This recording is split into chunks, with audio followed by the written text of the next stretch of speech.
শুকনো থাকলে শুকনো করলে শুকনো করবে, নইলে একটু জল দিবে। এই যে আমি যেমন জল দিয়েছি, জল দেওয়ার পরে এটা মেখে খাওয়া যাবে, কারণ এই কারিটা আছে যে এটা দিয়ে মেখে খাওয়া যাবে, ওই জন্য আমি একটু জলই দিয়েছি। আমি এরকম এখন নামিয়ে দেবো এটাকে, আমি হয়ে গেছে, আমি নামিয়ে দিচ্ছি। আমি পটলগুলোকে এই যে এইভাবে ছুলে নিয়েছি, এই যে নিয়ে এই মাথাটা ফেলে দেব, ফেলে দিয়ে এই যে এইভাবে, না হলে নুন হলুদ ঢুকবে না, না খেতে ভালো লাগবে না, ঝাল না ঢুকলে। এইভাবে আমি সব কয়টাকে কেটে নেব। আমার তেলটা গরম হয়েছে, আমি এই যে এটাকে বলে কাশ্মীরি শুকনো লঙ্কা, এটা আমি দিয়ে দিলাম, অল্প তেল দিয়েছি। আর এটা হলো ধনে, গোটা ধনে, একসঙ্গে আমি এটাকে ভেজে নিচ্ছি।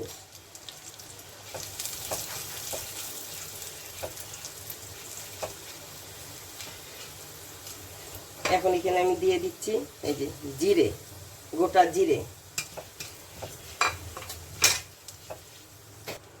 এখন এখানে আমি একটা মাঝারি সাইজের পেঁয়াজ দিয়ে দিলাম,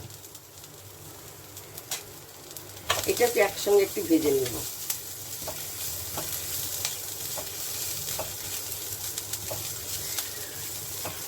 এখন এখানে আমি দিয়ে দিচ্ছি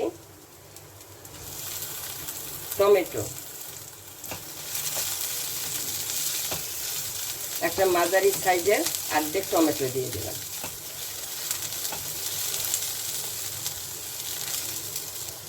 এই যে আমি খুব একটা বেশি ভাজিনি, এখন আমি এটাকে নামিয়ে দেব, নামিয়ে মিক্সিতে পেস্ট করে নেব। তেলটা গরম হয়েছে, আমি কয়েকটা বিউলির ডালে বড়ি ভেজে নিচ্ছি।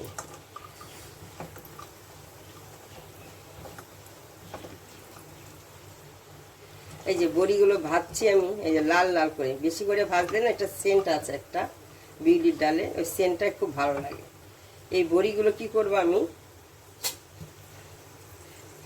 এই যে মশলাটা আমি করব মিক্সিতে, এখান থেকে আমি এরকম চারটা বড়ি একসঙ্গে পেস্ট করে নেব। আর বাকি বড়িগুলো আমি এখন তুলে রেখে দিই। আমি পটলগুলোকে এখন ছেড়ে দিচ্ছি তেলে, কিন্তু আমি নুন হলুদ কোনো কিছু আমি দিইনি, কারণ হলো নুন দিলে তেল ছেড়ে দেবে, আর হলুদ দিলে তেলটা কালো হয়ে যাবে, ওই জন্য আমি কোনো কিছু এখনো দিইনি। একটু ভাজা হবে, ভাজা হওয়ার পরে আমি বাকিগুলো দেবো। পটলের সঙ্গে কয়টা আমি আলুও ভেজে নিচ্ছি, তোমরা যদি পারো আলু দেবে, নইলে দেবে না। এই একইভাবে আলুরও তোমরা এইভাবে করতে পারো রান্না, খেতে কিন্তু দারুণ হয়।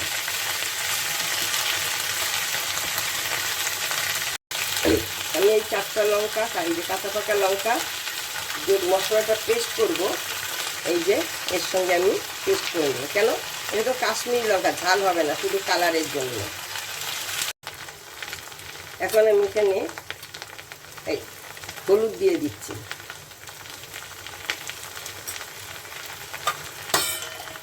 আর দিয়ে দিচ্ছি পরিমাণ মতো নুন, যে যেমন নুন খাবে সেই অনুযায়ী দেবে। আমার কিন্তু এই যে পটলটা এই যে এরকম ভাজা হয়েছে, আমি বলতে ভুলে গেছি দেখাতে, এরকম ওই জন্য একটু ভাজা হয়েছে, ওই জন্য আমি নুন আর হলুদটা দিয়ে দিয়েছি। কারণ এখন নুন দিলে থেকে পটল থেকে জল ছাড়বে, ওই জন্য ভাজা হবে না, ওই জন্য নুনটা আমি পরেই দিয়েছি। এর মধ্যে আমি এই যে বড়ি কয়টা দিয়ে দিলাম। আমি এটাকে ঢেকে দিয়েছিলাম, ঢেকে আমি এটাকে রান্না করছি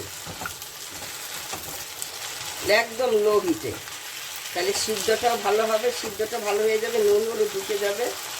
এই জন্য আমি ওইভাবেই রান্নাটা করেছি, তোমরা ওইভাবেই করবে। এই যে মশলাটা করেছিলাম, এই মশলাটাকে আমি এখন দিয়ে দিচ্ছি।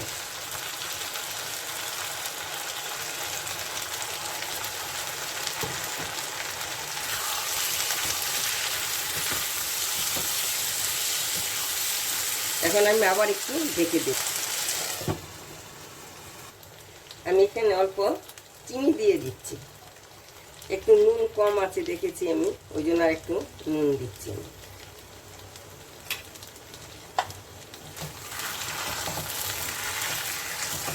আমি কিন্তু কোনো জল দেব না, এটাকে আমি ঢেকে ঢেকে রান্না করব। এমনি তো মশলা ভাজাই আছে, মশলাটা ইয়াতে পটলে ঢুকার জন্য আমি একটু ঢেকে ঢেকে রান্নাটা করব। দেখো এরকম হয়েছে। আমি 2-3 বার মাঝখানে নাড়িয়ে দিয়েছিলাম। এগুলো কি করে, বড়িগুলো আছে না, বড়িগুলোকে একটু টুকরো টুকরো করে ভেঙে ভেঙে দিবে। এগুলো দাঁতে লাগবে, যাদের দাঁত আছে ওদের পক্ষে খুব ভালো লাগবে খেতে। ওই জন্য পরে আমি দিয়েছি, যাতে দাঁতে লাগে, কচকচ করবে, ভালো লাগবে। এটি দেখো এইভাবে সব বড়িগুলোকে টুকরো টুকরো করে দিবে, অথবা পরেও আগেও করে দিতে পারো এইভাবে। আমার মনে হয়েছে বেশি শুকনো হয়ে গেছে, ওই জন্য আমি অল্প জল দিচ্ছি।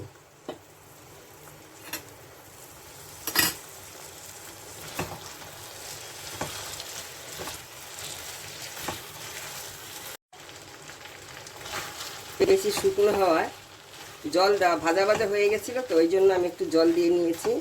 এখন এই একটু মেখে তো খেতে হবে ভাতটা, ভাত, রুটি, পরোটা সব কিছুর সঙ্গে খেতে পারবে। দেখো দেখি তো বুঝতে পারছো কেমন হবে।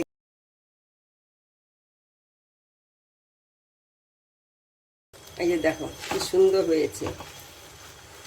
এখন তেলটাকে ছেড়ে দিয়েছে, আর বেশি কষানো হলে তেলটা ছাড়ে না, গায়ের সঙ্গে লাগে। একটু জল দিয়েছি তাই তেলটাকে ছেড়ে দিয়েছে। দেখো দারুণ হয়েছে, খেতে হবে। যে কালার দেখি তো বুঝতে পারছো কেমন হবে। তোমরা একবার হলে এইবার এইভাবে করে, সবসময় তো একই রকম পটল খাওয়া হয়, কিন্তু এইরকমভাবে খেয়েছো কিনা আমি জানি না। ইয়া দিয়ে করবে, ডালের বড়ি দিয়ে, বিউলির ডালের বড়ি দিয়ে, এটা অন্যরকম স্বাদ।